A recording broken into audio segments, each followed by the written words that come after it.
اللہ سرکار کے عبداللہ بن سلام رضی اللہ تعالی عنہ جلیل القدر صحابی اور یہ راہب تھے، بہت بڑے عالم تھے، یہودیوں کے بہت بڑے عالم تھے. انہوں نے اسلام کیسے قبول کیا؟ دیکھیں آپ، یہ جو باتیں اللہ رب العالمین بیان فرما رہا ہے، اپنے معاشرے کی اصلاح کرو، تو نبی علیہ السلام کے فرمان بھی یہی ہیں. فرماتے میں نے سنا کہ نبی علیہ السلام کوئی اللہ کا رسول مدینے میں آ رہا ہے، تو ہم نے اور میری ٹیم نے بولا چلو یار اس کو پکڑتے ہیں، چیک کرتے ہیں، سوالات کریں گے، پتہ چل جائے گا کیا کہ سچے ہیں کہ نہیں، کیونکہ بہت سارے ایسے آ جاتے ہیں. آ جاؤ. اب بولے میں مدینہ شریف میں گیا سب کے ساتھ، جتنے صاحب تھے ہم لوگ گئے وہاں، دیکھا تو حضور علیہ السلام مسجد نبوی میں ہجوم صحابہ کے ساتھ بیٹھے اور ہر ایک سے پیار پیار سے گفتگو کریں. آپ فرماتے ہیں میں جیسے پہنچا قریب، بولے خدا کی قسم میں نے جب نبی علیہ السلام کا چہرہ دیکھا تو میری نگاہ ہٹی نہیں، ایسا نور والا چہرہ، اور دل میں سوچا یہ چہرہ جھوٹا نہیں ہو سکتا، یہ واقعی سچا نبی ہے. اور دیکھتا ہی رہ گیا، حتیٰ کہ برابر والے ٹو مار رہے تھے، میرے ہوتے ہیں نا ساتھی، وہ بھائی سوال کرنے آیا ہے، کوئی امتحان لے، پکڑنا کیا، تو عالم اتنا بڑا، وہ ٹھوکر مار رہے ہیں. تو شاعر کیا کہتا ہے، عبدالسلام اللہ اکبر، عبداللہ بن سلام رضی اللہ تعالیٰ فرماتے ہیں کہ چہرہ وضحا دیکھتے رہ گئے. ہائے ہائے، بولے عبدالسلام، حضرت عبداللہ بن سلام تو وہ چہرے میں ایسے گھومتے کہ وہ ٹھوکرے بھی نہیں پتہ چل رہی کیا بول رہا ہے کوئی، کہ چہرہ وضحا دیکھتے رہ گئے، حسن بدر دجا دیکھتے رہ گئے، چہرہ ودو.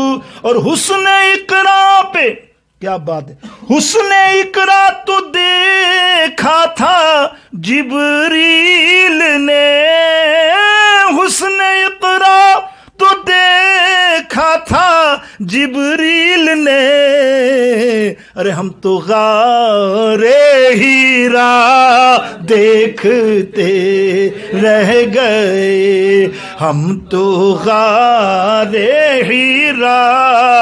واہ واہ، وہ دیکھ رہے. اب دیکھو گفتگو کیا ہو رہی ہے وہاں، تو آدھا مطلب ایمان تو آ گیا نا، ختم. وہ چہرہ مصطفیٰ دیکھا تو بس وہ نور اندر داخل ہوا. تو کہہ رہے ہیں میں نے دیکھا نبی علیہ السلام اللہ کے رسول صحابہ سے کہہ رہے ہیں، اے صحابہ، سب کو نصیحتیں کر رہے ہیں. ظاہر آئے تھے مدینہ پاک میں، سلام کو عام کرو، پہل کرو سلام میں، اول کلام سلام.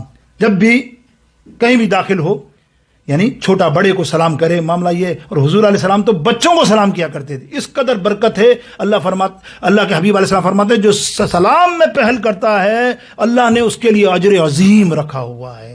سلامتی بھیجو. ارے صحابہ کی ایک ٹیم ہوتی تھی جیسے 5-6 لوگوں کی، وہ کیا کرتی تھی، بازار گزر جاتی تھی. کل رات ہم نے درس میں بات کی، اتفاق سے آگے آج تو درس میں بھی سلامی کا درس تھا، تو ہم نے یہی بات کی کہ وہ صحابہ کی ایک ٹیم ہوتی تھی، وہ کیا کرتی تھی، بازار میں جاتی تھی صبح، وہ بازار میں جاتی شام. اب تم سوچو گے یار صحابہ بازار میں صبح بھی جا رہے ہیں شام بھی جا رہے ہیں، کیا خریداری کرنی ہے. ہم بھی مال میں جاتے ہیں تو ہفتے میں ایک ہی دفعہ جاتے ہیں دن میں. اب یہ تو، لیکن نہیں، تمہاری نیتیں کچھ اور ہوں گی. وہاں نیت دیکھو کیا تھی. وہ صحابہ اس لیے جاتے تھے کہ کثرت ہجوم ہوگا نا، دبا کے سلام کریں گے، دبا کے سلام کرتے تھے. ہجوم میں مطلب دکانوں کو ادھر ادھر کر کے آتے تو 1500 سلام تو پیش کر دیتے تھے. کتنی بڑی نیکی ہوتی. پھر شام کو الگ.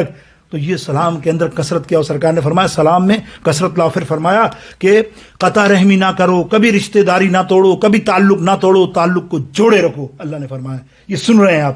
اور پھر فرمایا واطعموا الجائع وعودوا المریضہ، فرماتے ہیں بھوکوں کو کھانا کھلاؤ اور مریضوں کی عیادت کرو.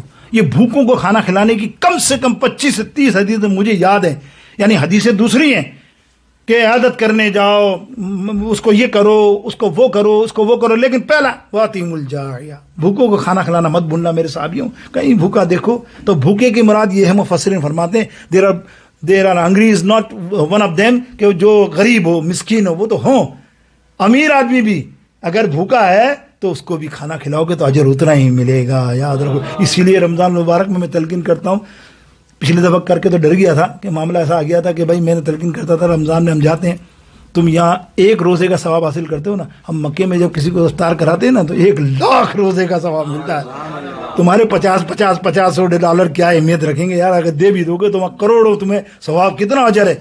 ہم کل کھجور سے کھلائیں تم کو پتا کیا الحمدللہ، باقی تو ہم مکے جا رہے ہیں، مکے جھوٹ بول کے جائیں گے تمہارے 50 روپے.